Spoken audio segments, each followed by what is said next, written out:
Please be advised that everything in my video is purely for entertainment purposes. These are purely my thoughts and opinions and are subjective. I must advise you to please do your own research.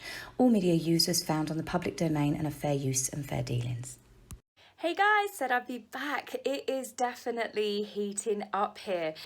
What's been happening? Well, it's been reported that Meghan and Harry, ran the story that Meghan and Harry have been caught out actually contacting the press to release about the drones being put over their property. So what that means is the reporter that went to, I guess his publishers or whatever, and turned around and said, I've got a story about Meghan and Harry having drones being flown over their property, had to give his source. And apparently the source is at their address. So they're the ones that told it, not to the police, not to complain, but to the media to let it be known. No shocker there really, is it? But OK have since withdrawn their article on it, but I've got a few others are still running it if you Google it. So I can't say I'm surprised by it. Again, it's that whole hypocrisy, isn't it, with that couple that they can call the media, but other people can't. Which brings me on to Thomas Markle. Poor Thomas, he's being dragged up again, isn't he, with this court case? Which, by the way, those of you that obviously you probably all know now, I'm a little bit behind with the news, but Mr. Justice Warby threw out so many of Meghan's like stupid tit-for-tat claims that she's got to pay £68,000 to Associated News. And I think we find out this week if she's going to get away with keeping her 5 friends that are integral part of the case secret. She didn't offer the same sort of things to her father, did she? I mean, he's been completely thrown under the bus. So Thomas Markle hasn't come forward, but Thomas Jr., Meghan's half-brother, has come forward and said that he is speaking to his dad regularly. Samantha apparently speaks to her dad regularly now. So one positive thing that's come out with Meghan completely vilifying and trashing her own father to this extent is the fact that it seems to have obviously brought his relationships closer with his 2 elder children. Thomas Markle admitted himself that when Meghan came along, she was the apple of his eye, and obviously where he had the money, he did spoil her rotten and pretty much not push out, I wouldn't say that, but he did treat her more specially than what he did his other children. But yeah, it seems to have improved his relationship with both of his kids, so in some way that's good. So Thomas Jr. has said that his dad has sadly given up with any reunion with Meghan. Personally, I don't think it's a sad thing. I think the way that she's treated her father is disgusting. Those of you that follow me that know, I lost my dad a few years ago. Loads of you have lost your dads that often comment on this, and forget the fact he is Thomas Markle. Just forget all of that, you know, that she is Meghan Markle. To treat your father like that, when it comes down to it, all he did was sell some photographs. Now, before I get the normal sort of complaints going, yeah, he sold his daughter down the river. If he was just doing it to make money, and think about this, why didn't he just sell personal mementos of Meghan? Why didn't he sell photographs that the media didn't have? Why didn't he sell, they obviously being a lighting director, why didn't he sell footage of Meghan that he'd recorded of her in plays? He didn't. He actually only did these photographs, and it was only a week before the wedding, mind. And the photographs actually match with what Thomas Markle said. He was approached by a photographer who said, you're being absolutely trashed and vilified in the UK media. I'll take pictures of you that will improve your image. So what are the pictures of? Thomas Markle exercising. Well, they portrayed him as a beer drinking fat slob. Thomas Markle reading up on the UK. Well, they basically implied that he was an uneducated fat slob. Thomas Markle being fitted for a suit for the wedding. It was pretty obvious that Thomas Markle had not had any suit fittings for the wedding.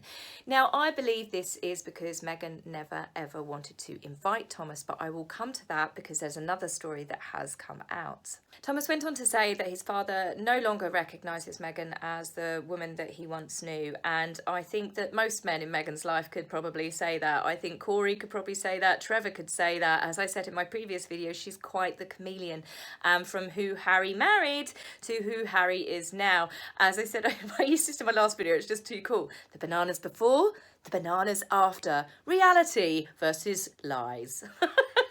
It's all this hot sunny weather, it puts me in such a good mood. The irony over all of this, there was too much drama created out of these photographs, really. They weren't really anything. And from Meghan, who has used paparazzi her entire life, again, it's absolutely hypocritical. She did it before she met Harry, during her relationship with Harry, and she has still continued to do so. That pap walk she did with that crash test dummy was a real baby, and that she didn't know those photographers were there in those bushes in Canada. There is no one that could ever convince me that she wasn't in on that. So the Times on Sunday revealed that palace sources had actually said that they tried to get Harry and Meghan to meet Thomas long before the engagement announcement, that they had used several different efforts and means to convince the couple, several meetings where they tried to say, we need to go out and see your father, we'll send representatives, we'll send aides, we'll fly out there and go see him, he needs to be prepared, he needs help, he's in a vulnerable position, the media will hound him, and Meghan and Harry refused all help for Thomas Markle that the palace had offered.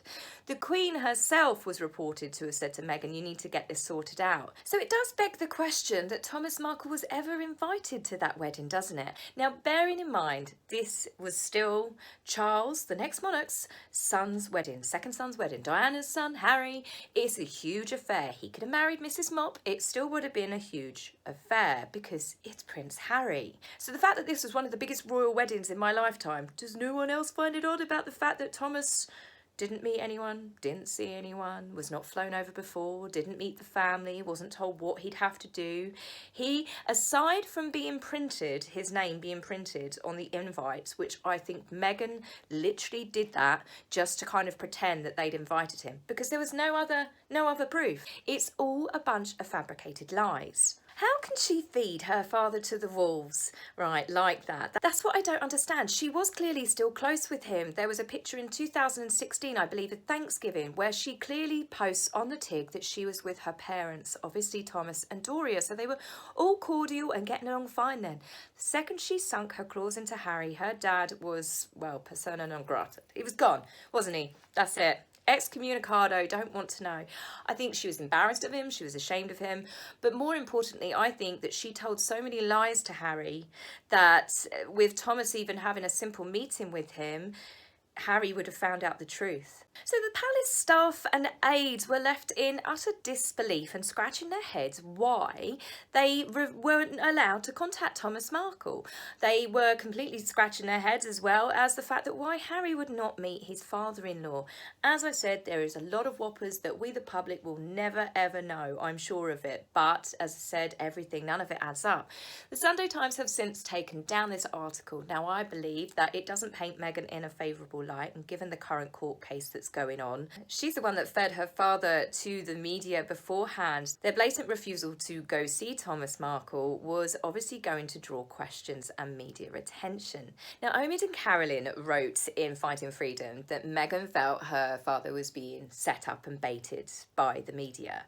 And I do believe that he was baited, because I find it a very odd coincidence that Coleman Rayner, one of her favourite paparazzi agencies that she has used over the years, who she's actually was reported to have that particular photographer on speed dial, was the one that approached her father and convince him to do the photographs. I do find it rather odd that Meghan and Harry have recently subpoenaed, I think, 3 different photo agencies to release their business records for a number of years to see what they've been up to, and I believe this is because of the drone pictures that were taken over the house. But funny enough, that the particular agency that seems to snap them quite a lot, especially since they moved to LA, Coleman Rayner, are not one of the ones that have been subpoenaed. Questions, as always. So suspicious as I may sound, I still can't help but think that it might have been his very own daughter that set him up. Thomas had no visits, no plane tickets, no aides, no visits, no phone calls, no meets with Charles, no meets with the Queen, nothing, nada. So if you believe that Thomas Markle was invited and it was those photographs, I'd love for you to just get in touch with me and explain why you think that he was invited when there's actually, what do they say now? Show me the receipts. Because so far when people say that Thomas Markle was invited to that wedding, I say pull the other one. Now, speaking of pulling the other one, Harry has given a couple of online seminars for Travelist. Now, there's not a lot that I can really cover because other YouTubers and, Harry Markle, very informative, that blog on WordPress, they have absolutely extensively covered it. Now, I can honestly admit, I didn't watch it. I didn't want to hear his voice. I didn't want to listen to it. I know it's terrible for research purposes, but I've actually reached that point now. If it's a Meghan video, what I'll do is I'll put Meghan on YouTube, put it on silent, so I read the captions instead. It's the only way I can do it. And the same with Harry, but I couldn't even be bothered watching the Travelist nonsense. The headlines alone were enough for me. One of the catchlines in the subheadings was, Harry has said we need to build back better. Obviously talking about the travel and tourism industry, which at the moment is pretty much up in flames, Harry, so great timing as always. And as other people have pointed out to me, build back better is a well-known slogan by Joe Biden, one of the US candidates for presidency. I stay well clear of American politics because I can barely even understand our own government, if I'm honest with you. So they've obviously been watching various speeches again and plagiarising their little slogans. They should bring out a range of little fridge magnets, shouldn't they? Now, as for Harry's speech, I've said it before and I'll say it again. No one cares what a self-centred, entitled, sanctimonious, arrogant, whining, whinging, grumpy former Prince of the United Kingdom has to say about how we travel. The fact that he literally uses private jets like the average person uses a train.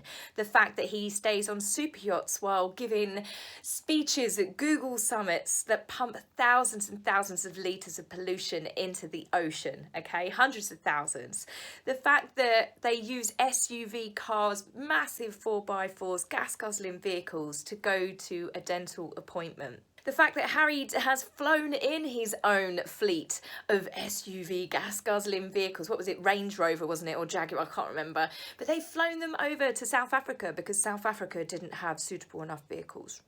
Love to see what their diplomats drive around in, especially in a country as dangerous as that.